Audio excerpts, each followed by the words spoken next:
పర్యాటక శాఖ మీద పెట్టుకోపోవడం. ఈవిడ పర్యాటక శాఖ అన్నది అడ్డం పెట్టుకొని రష్యాలు, ఇటలీలు, ఎక్కడ పడితే అక్కడ దుబాయ్లు, ఎక్కడ పడితే అక్కడికి వెళ్ళడం ఒక ఎత్తు అయితే, ఈవిడ రేంజ్ ఏ రేంజ్ లో ఉన్నదంటే అవినీతే కాదు, ఆవిడ రేంజ్ కూడా చెప్పాలి మీకు. ఆవిడ బెంచ్ కారు, ఊరూరా విల్లాలు, ఎక్కడ పడితే అక్కడ సైట్లు, ఇవన్నీ ఒక ఎత్తు అయితే, ఆవిడ చెప్పులు పట్టుకోవడానికి ఒక ఉద్యోగి, ఆవిడ బీచ్ లో తిరుగుతుంటే చెప్పులు వెనకాతలు మోయడానికి ఇంకొక ఉద్యోగి. అంటే మామూలుగా లేదు ఈవిడ వ్యవహారం, పీక్స్ లో ఉందనమాట. ఇలాగ జగన్మోహన్ రెడ్డి గారికి కానీ భారతి గారికి కూడా జరగదండి బాబు. నాకు తెలిసి భారతి గారు చెప్పులు పట్టుకున్నట్టు ఎక్కడ నేను కనిపించలేదు ఆవిడను.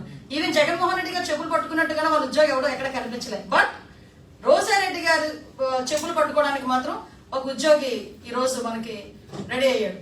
అంటే ఇలా ఉంది వీళ్ళ పరిస్థితి.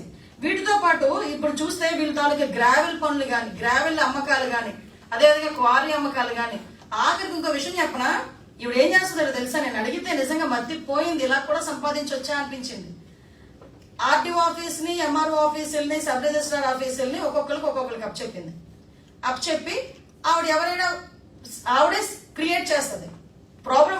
వాళ్ళే క్రియేట్ చేస్తారు, వీళ్ళ దగ్గరికి వస్తారు, వీళ్ళు క్లియర్ చేస్తారు, దానికి ఎంతటి కమిషన్.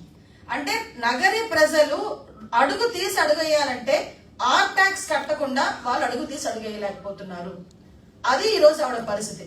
నగరి ప్రజల్ని కూడా, అంటే నేనేమంటానంటే, ఓకే నీవేం చేసుకుంటావో ఏం చదువుకున్నావో పక్కన పెడితే, ఒక దళితురాలు దగ్గర 40 లక్షల రూపాయలు తీసుకొని ఈ రోజు వరకు కూడా ఆ డబ్బులు పే చేయకుండా, తిరిగి ఇవ్వకుండా ఆవిడని ఇబ్బంది పెట్టి, ఆవిడ ప్రెస్ వరకు వచ్చిన తర్వాత కూడా దానికి కూడా సమాధానం చెప్పాల్సిన అవసరం లేదనుకున్నట్టుగా నువ్వు చూస్తున్న బిహేవియర్ చూడు, అది నిజంగా హాస్యాస్పదం.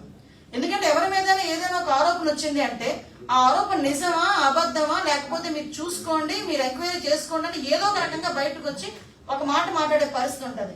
ఈవిడ మాట్లాడితే ఇలాంటి ఏదో అంటే గుడి మీద పోసి కట్ట కింద ఉన్న మచ్చ తెలియదట. ఈవిడ కింద ఉన్న మచ్చ ఈవిడికి తెలియట్లే. బయటకు వచ్చి చంద్రబాబు నాయుడు గారి గురించి, లోకేష్ గారి గురించి, పవన్ కళ్యాణ్ గారి గురించి, ఈ రోజు మళ్ళీ కొత్తగా షర్మిల గారి గురించి ఈవిడ మాట్లాడుతుంది.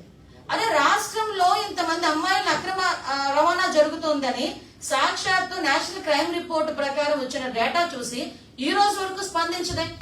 మరి నిన్న మొన్నటి వరకు చంద్రబాబు నాయుడు గారు ముఖ్యమంత్రిగా ఉండేటప్పుడు రోడ్ల మీదకి వచ్చి సీసాలు పగలగొట్టిన ఇదే రోజా ఈ రోజు ఎందుకు వైన్ షాప్ దగ్గరికి వెళ్ళి ఆ కల్తీ మధ్య సీసాలు ఎందుకు పగలగొట్టలేకపోతుంది? కనీసం మంత్రివర్గంలో కూర్చుంది కదా, ఎందుకు జగన్మోహన్ రెడ్డికి ఇలాంటి కల్తీ మధ్యని ఇచ్చి ఎందుకు మహిళలు తాలిబొట్లు తెంచుతున్నారని చెప్పలేకపోతుంది ఈ రోజు? అంటే ఒక రకంగా చెప్పాలంటే బయటకు వచ్చి చంద్రబాబు నాయుడు గారిని, పవన్ కళ్యాణ్ గారిని, లోకేష్ గారిని, షర్మిల గారిని తిట్టడానికి వీడు బయటకు వచ్చి మాట్లాడితే జగన్మోహన్ రెడ్డి మార్కులు పడతాయి అనుకుంటుందే గానీ, ప్రజల దగ్గర మార్కులు పడాలంటే అవినీతి చేయకూడదు, ప్రజలు రక్షించ